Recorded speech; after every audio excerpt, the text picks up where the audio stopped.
this is the second part video of the 5 foundations to optimal health, all right? And we are gonna be talking about nutrition, okay? That is the reason why I have this here. I want to stress nutrition is not as simple as taking some ultimate protein powder or greens powder or what have you. There is a lot to nutrition, all right?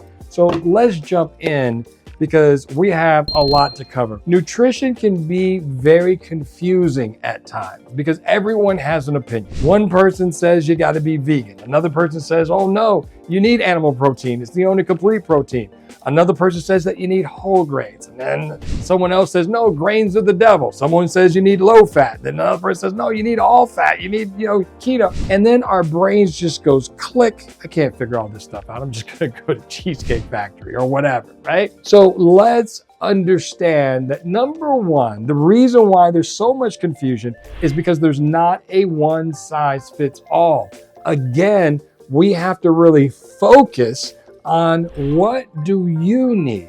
What is your strategy? So I'm gonna break down a lot of the confusion for you right here, okay? So the first thing is we have all of these quote unquote food religions. Everyone, they're either a paleo person or a keto person or a vegan person. Now we even have carnivore out there. So the question is, what is gonna be right for you? And I can tell you right now, without even meeting you, it's gonna be a combination of all of it. It really depends on what challenges that you're having, what symptoms that you're having, right? If you're diabetic, you're gonna need a different strategy than if you have an autoimmune condition. So we really want to understand what is the goal, okay? Why? What do we have to do? Why do we have to do it? So in order to really figure this out, I'm just gonna tell you right now that you can never go wrong with it. As long as you're incorporating a whole food, non-processed food strategy, you're already ahead of most people. That's the first thing. Then we can get into the details depending on,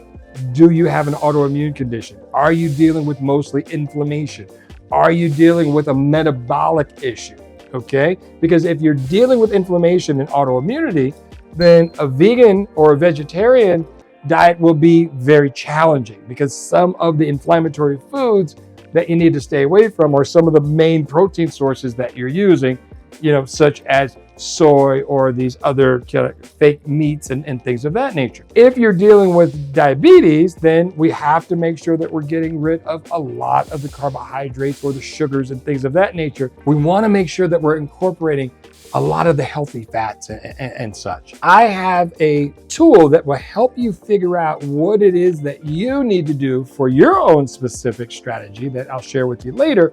But for right now, just understand that there's not a one size that fits all. Now, the other thing that we need to discuss, macronutrients versus micronutrients. What's the difference? Well, macronutrients are things that are on a macro level, larger level, that have calories, okay? So things like carbohydrates, fats, proteins, right? These are macronutrients. When you hear people, counting calories and counting their macros, bodybuilders, they want to know what percentage of protein versus carbs versus fats, things of that nature. That's the macronutrients. Now, the micronutrients are things that don't have calories. These are the nutrient content of food. And a lot of the challenges that we have is the food that we're consuming are void of the micronutrients. So we're getting an excess of calories, but we're not getting enough nutrients. And then on top of that, our gut, if we didn't do the gut repair, we're not even absorbing those nutrients. So we end up with a calorie overload, but yet we're malnourished, okay? We have nutrient deficiencies. We don't want to be there. And now to complicate things even more, now we have allergies and sensitivities. So you could be eating exactly what you should be eating from a health standpoint, but because of your immune system in your gut, you are reacting to those. And so it's not healthy for you. Sensitivities that you could have, these are foods that you can eat and you become sensitive to them and you're having reactions and it's causing inflammation. And here's the thing, it causes it 2, 3, even 4 days later. I don't know about you, but I barely remember what I ate yesterday, let alone what I ate 2 to 3 days ago. So it makes it very challenging to put those correlations together. Now, if you have an allergy to something, that's a little easier. That's like if you are allergic to peanuts, you eat peanuts, your face swells up. Okay, I can't eat peanuts. That's a little easier to put together. And there's a different mechanism. One is what's called IgE mediated, and another one's IgG. I don't want to get too, into the weeds, but there's tests for that as well. We actually can do a food allergy test and a food sensitivity test to figure out what are the foods that you are sensitive to, okay?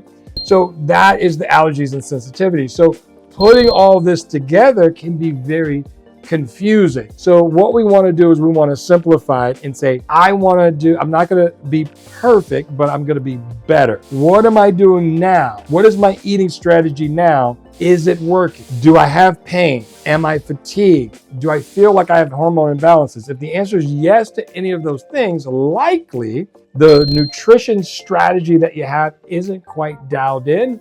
We may need to do further testing. We may need to look into the nutrient strategy that you have, okay? And one thing that I want to stress is that even though supplementation can be a game changer, we don't want to rely upon this solely.